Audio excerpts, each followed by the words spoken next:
Good evening, Barbadians. Good evening to those in Dominica. Good evening to whoever is listening to us via this stream.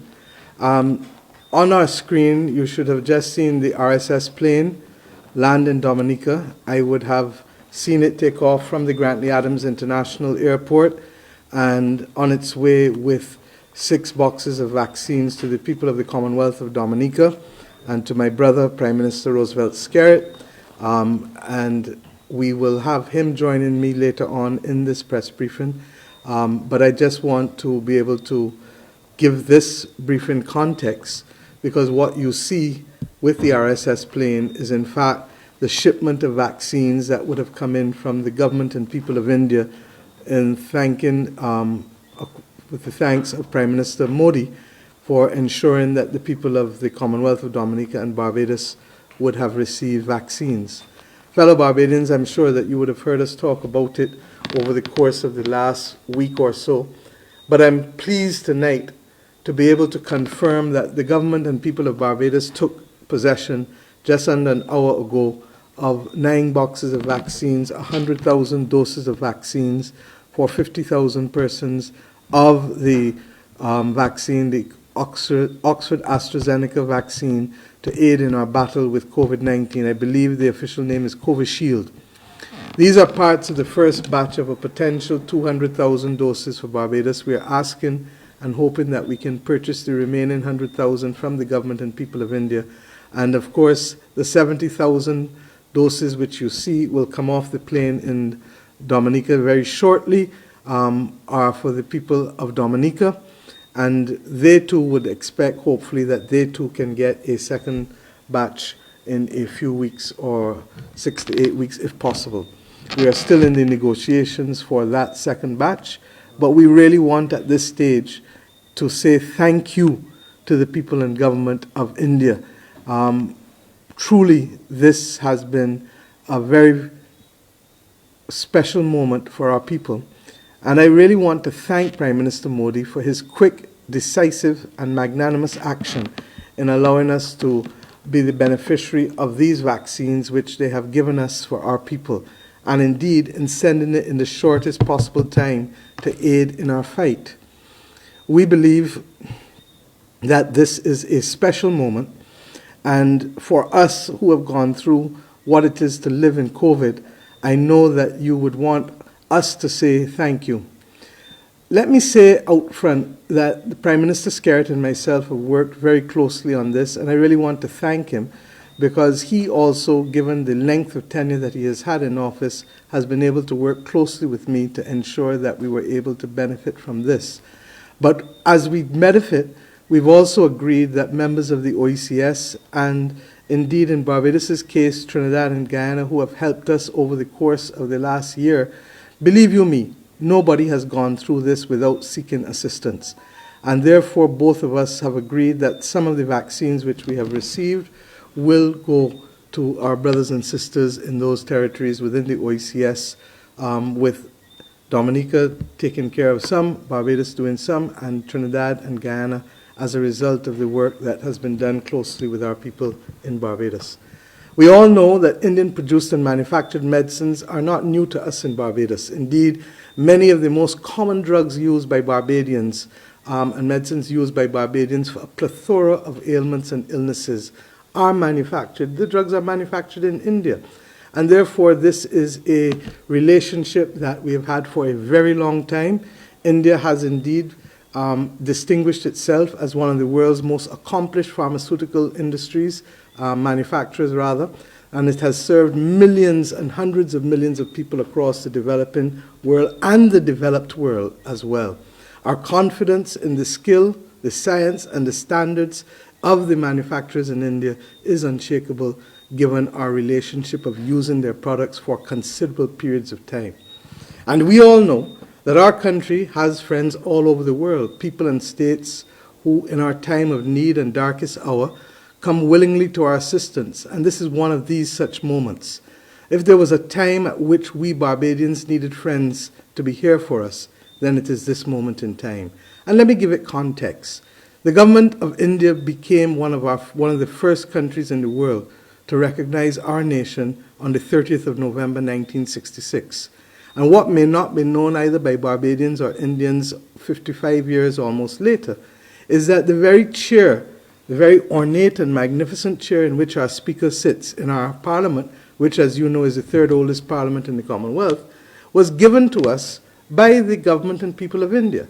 And indeed, in November last year, we received a similar donation of $100,000 from the Indian government through the Honorary Consul here, Dr. Mohini Harris, who will speak to you shortly, as well as a commitment which has now been agreed for $675,000 to purchase additional materials to assist us in the battle against COVID, and that has come from the India-UN Partnership Development Fund. The $100,000 that we received in November was to allow us to buy PPE for the workers in our country to be able to face the battle of COVID. So this is not a singular experience of cooperation between us and the government of people of India. This is a continued set of cooperation. And indeed, when the CARICOM countries met with Prime Minister Modi at the UN General Assembly in New York City in September 2019, we were able to continue to cement that very deep relationship between India and the people of the region.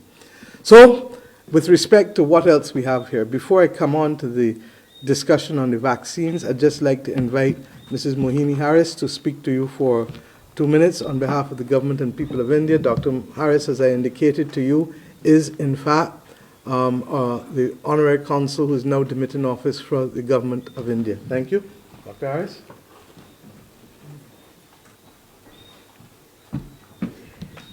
Good evening, Dr. Harris.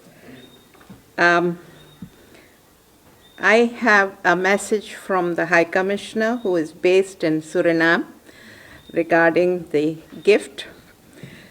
This is called Maitri, which means friendship. So it's a gesture of friendship and solidarity from government and people of India to the government and people of Barbados. The Covishield vaccine is made in India, vaccine under the auspicious Oxford AstraZeneca.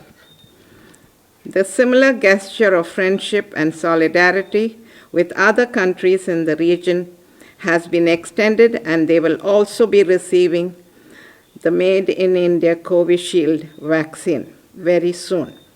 As you are aware, Prime Minister of India, His Excellency Mr. Narendra Modi, had received the request from Honorable Prime Minister of Barbados and approved 100,000 doses of Covishield, which was delivered today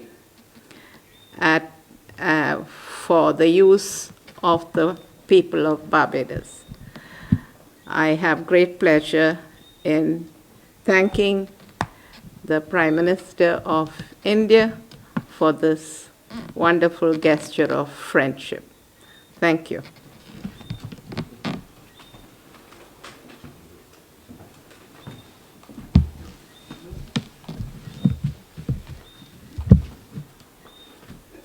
Thank you very much, Dr. Harris. May I say, as I move to speaking to Barbadians now about the vaccines very quickly before I hand over to Prime Minister Skerrit. We have now to recognize that we have reached a momentous moment in our battle against this COVID pandemic. We have been fighting this for just under a year actively, but we have been prepared for it for 13 months with Minister Bostic, who is with me tonight, and I salute him and the medical teams who have kept Barbados afloat over the course of these last 13 months, to say to you that we have turned every stone to get these vaccines here because we want to be able to protect the people of this country, just as we want the world to protect itself by ensuring that we will have as many people vaccinated so that the world can turn the corner on COVID-19. With respect to the Oxford AstraZeneca vaccine specifically, we know that we have a highly safe and effective vaccine. These are not my words, but the words of thousands of key scientists and medical experts across the world. It has gone through the most rigorous testing and approval protocols and is currently being safely administered in hundreds of, thousands of people, whether in Europe, Asia, South America, and Africa. We have had some discussions recently, but even with all of the vaccines that exist, we are likely to have a period of time where boosters are going to be required because we are fundamentally in a race against time with respect to variations and mutations of the vaccine. But we do believe that of all the vaccines out there, this is one of the most suitable ones for Barbados and other tropical nations like our own, because the temperatures required for storage are not as rigorous as some of the other vaccines, although we are ensuring that if necessary, we are in a position to also be able to store some of the more rigorous ones that require minus 80 degrees. This one, however, is stored at temperatures that we are accustomed to in our country. We also want to recognize that the discussion as to who should take vaccines or not, we accept that in today's world there are persons who have many queries, and as we heard Sunday evening in the press briefing, many of the people who have queries about the vaccines in Barbados are persons who themselves were the beneficiary of vaccines at a very early stage in their life, such that we do not now have anybody talking generally about measles or mumps or rubella or smallpox or polio or any of the things that hitherto would have affected previous generations of Barbadians and people across the world. So I really hope that over the course of the next few days, as we move to roll out the plan, that will involve clearly the frontline workers, and frontline workers is defined broadly, of course, those medically, those in law enforcement, those who help keep the state together, while at the same time going after the most vulnerable in our population. And I give you the assurance that tomorrow, David Clark, who I've put in charge of the logistics of the vaccine program, as well as Dr. Ferdinand, will be in a position for us to be able to roll out and to speak to you about the logistics with respect to how the vaccines will be delivered over the course of the next few days, 10 days or so. We hope that we'll be in a position, as I said, to continue to procure additional vaccines. But as we do so, we say to Barbadians, start having the discussions in your families and among yourselves. And why? Because you and I both know that this country has one of the highest rates of NCD incidents, chronic non-communicable diseases in the world. And we therefore need to make sure that our people are not put additionally at risk as a result of the NCDs. And we're going to have a conversation about that afterwards, because we need to get healthy. But now it is for us to be able to make sure that persons who take the vaccine, once they can do so safely, in accordance with the recommendations from their doctor, that we can slow down what is actually happening by ensuring that we can minimize the risk of death and minimize the risk of serious hospitalization. All of us know this over and over, and therefore to that extent, we hope that we are in a position to be able to do so. My friends, as we look at the screen, I see that Prime Minister Skerritt is literally by the plane receiving the vaccines coming off the plane from Dominica, and I will find out how soon he will join us in the press briefing to be able to speak. But in the interim, I just want to say to you that we are lucky, and we need to recognize that there are many people across the world who are asking to be in the position that we are this evening. We do not take it lightly. We do not take it for granted. I am in this position tonight on behalf of you, the people of Barbados, and I say to you that the conversations that are necessary must take place. For the most part, everyone that I've spoken to has said that while they may have some concerns or persons may want to speak to their doctor, the majority of people are saying they are ready to take the vaccination. I ask also that we recall that there are a few of us who would have taken it earlier, and we will take our second shots in this going down. Minister Bostic, as I said, is with me here. The 5 doctors who would have previously taken the shots, who are on the front line working at the various isolation centers, and of course the Attorney General. In addition to those of us who have taken it, then the rollout, as I said, will be explained by Major Clark and Dr. Ferdinand tomorrow when they speak. Our doctors are going to be placed under a lot of pressure over the course of the next few days, because I have every expectation that average Barbadians are going to be reaching out to their own medical practitioners and for advice. And I ask the doctors and nurses of this country to reach out and to provide that kind of level of advice that we would expect, that would allow people to make sensible decisions for themselves and for their loved ones. As it relates to our ability to continue with Operation Seek and Save, Minister Walcott has indicated to me that we have been doing extremely well. Up until yesterday, we had 29,000 households that had been visited, and they will provide the additional information tomorrow when they speak in the press briefings that will allow Barbadians to know how we are doing with the rollout of those aspects of our program.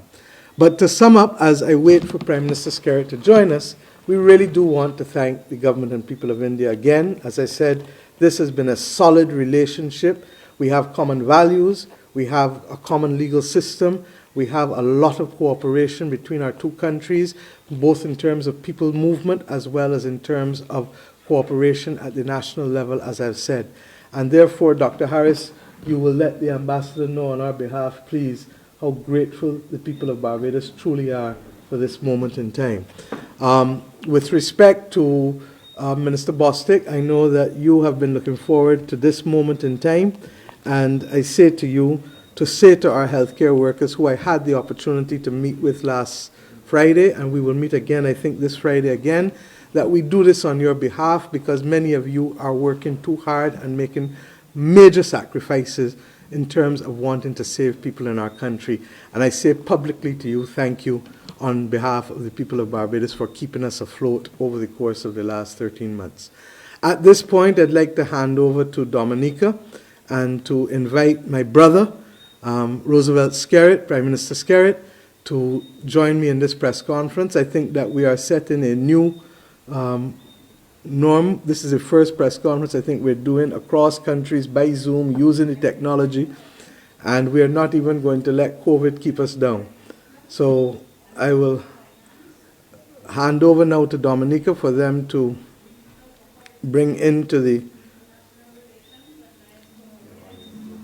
Honorable Ken Edwards, the Acting Minister for Health, Wellness and New Health Investments, other honorable members of Cabinet, Permanent Secretaries, Mrs. Henderson from the Office of the Prime Minister, Mrs. Daly, Permanent Secretary in the Ministry of Foreign Affairs, other senior officials, staff of the various ministries, members of the media, the listening public, a pleasant good evening to all.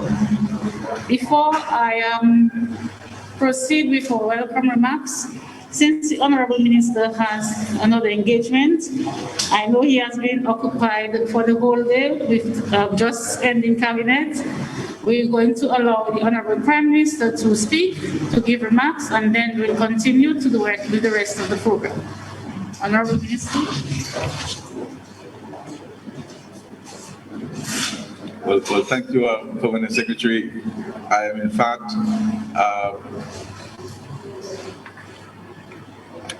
joining my friend, Prime Minister Mayor Motley, in a joint press conference. So I want, first of all, to recognize Prime Minister Motley and her cabinet colleagues, and of course the wonderful people of Barbados. And I want to recognize my Minister of Foreign Affairs, Dr. Darrow, and the Acting Minister for Health, Honorable Kent Edwards, the Honorable Minister of Agriculture, and also Honorable Rife and all of us here present.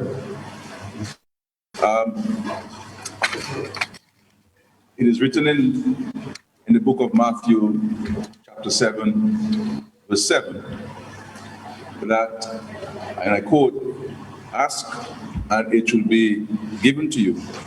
Seek and you will find. Knock, and it will be open to you, end of quote. Now, even though I trust every word of the Bible, I must confess that I did not imagine that the prayers of my country would have been answered so swiftly. Being the leader of a small Caribbean island with a population of 72,000 people, I did not fancy my chances of getting such a swift, positive response to my request of India's Prime Minister Narendra Modi. One would have thought and understood that in a global pandemic such as this, a nation's size and might would have been the primary considerations. But it is to the credit of Prime Minister Modi that our request was considered on merit and the equality of our people was recognized. I'd like to take this opportunity once again to express my heartfelt thanks and appreciation to Prime Minister Modi, his government, and the citizens of India.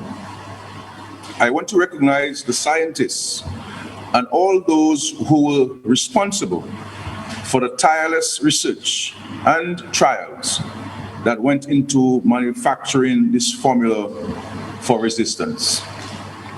I had the good fortune of visiting India in February of 2016, and my direct interaction with scores of Indian nationals back then helps to explain their generosity of spirit and selflessness at this time in assisting the wider world with the management and hopeful elimination of the dreaded pandemic. The people of India are to be applauded for so graciously supporting the efforts of their government to assist developing countries in particular with access to the desperately needed vaccine. The highly hailed Oxford AstraZeneca vaccine that we have taken possession of this evening ensures that Dominica will launch the largest vaccination campaign in modern history in our country. I am pleased to announce that the vaccine will tonight be placed in the custody of the central medical stores. And from tomorrow, we will proceed to advance our public awareness campaign to include the registration of persons interested in receiving vaccines. I have been advised by the Ministry of Health that we will start the vaccination exercise on February 22nd, 2021. And we will ensure, as been advised by the Ministry of Health, that the frontline workers will be the first to receive the vaccines, and also our senior citizens who are at risk, and members of Cabinet and Parliament. I have been assured by the Ministry of Health that all systems have been put in place to ensure that recipients of the vaccine will be diligently monitored throughout their vaccination process. The latest research from the Oxford University reports that the protection provided by the first dose of the Oxford AstraZeneca vaccine kicks in after 3 weeks and lasts right the way through to the second dose at the 3-month mark. Guided by the results of the latest studies, this vaccine will reduce the likelihood of transmission to others. This means that Dominica, as a country, will soon be empowered to achieve a crucial objective, which is to further minimize and eventually stamp out the impact of the various strains of COVID-19. As I said last week, the vaccine will not be mandatory, but I would encourage all citizens to consider the danger of passing up such an opportunity as this to safeguard the health of yourself and loved ones. I am happy that our brothers and sisters in Barbados have also succeeded in their efforts to procure that country's own batch of the vaccine for the benefit of all Barbadians. Tonight signifies the start of the fight back by the Caribbean islands against the virus that has threatened the livelihood of every CARICOM national. The journey ahead may be a long one, but I am certain that once we stay focused, keep our guards up, and protect ourselves with this vaccine, we will rise again in our beautiful Caribbean region. And just to say to my dear brothers and sisters in Dominica, that in the spirit of our usual togetherness and brotherly love, Dominica will be sharing with a couple member states of the OECS from this gift which we received from India. And so arrangements will be made to have some of the vaccines airlifted as early as Thursday to some of our brothers and sisters so that their frontline workers can be vaccinated in our effort to stamping out this dreaded virus. And I want to commend the efforts of the Prime Minister of Barbados for ensuring that the people of Barbados could also receive, as I said, these vaccines. But words cannot express our profound gratitude to the government of India, and indeed the Prime Minister of India, for this most generous gift. And certainly history will record that contribution, and generations to come shall remember the contribution of the people of India and the Prime Minister of India. So I wish our countries well. I wish our region well. It's important that all of us, every one of us, continue to adhere to the protocols as we work together to stamp out this dreaded virus. May God bless our efforts. Thank you very much.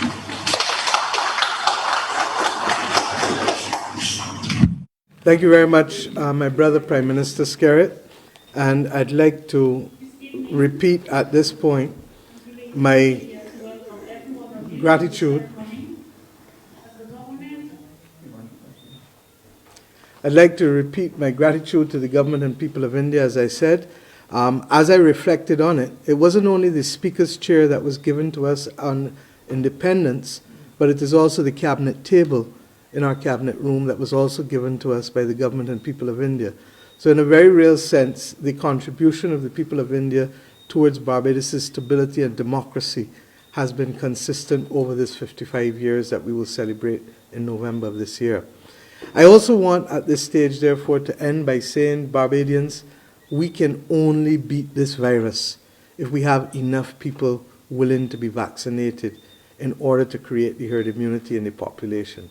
I cannot tell you that I've received all the vaccinations that we need yet, but I can promise you that every day and every night we are going to work hard to get as many vaccines necessary to protect our people. But that's just one part of the equation. The second part is you. And I ask each of you tonight to start the conversations in your families, with your friends, with your work colleagues, and to begin to recognize that a lot of the fake news and a lot of the conspiracy theories are designed to be able to undermine this effort. But we can overcome that because 85–90% of us can bear our arms and show the signs of the vaccines that have caused us not to lose friends or family to polio, to smallpox, to measles, to mumps, to rubella, and to so many other things that over the course we take for granted in the last few decades because of the existence of vaccines. Is there a risk in life? There's a risk with everything. There's a risk to talk. There's a risk to cross the road. There's a risk to do everything. But in life as human beings, we manage risk. And I ask Barbadians, therefore, to start that conversation from tonight. There is a study that will also be shared that shows that there are legitimate concerns and questions, and the public education program will be rolled out while we start to deal with some of the frontline workers. And I hope that ultimately Barbados and Dominica and the Caribbean can be an example to the rest of the world about how you cooperate, and even when you have a little, how you share and how you work together.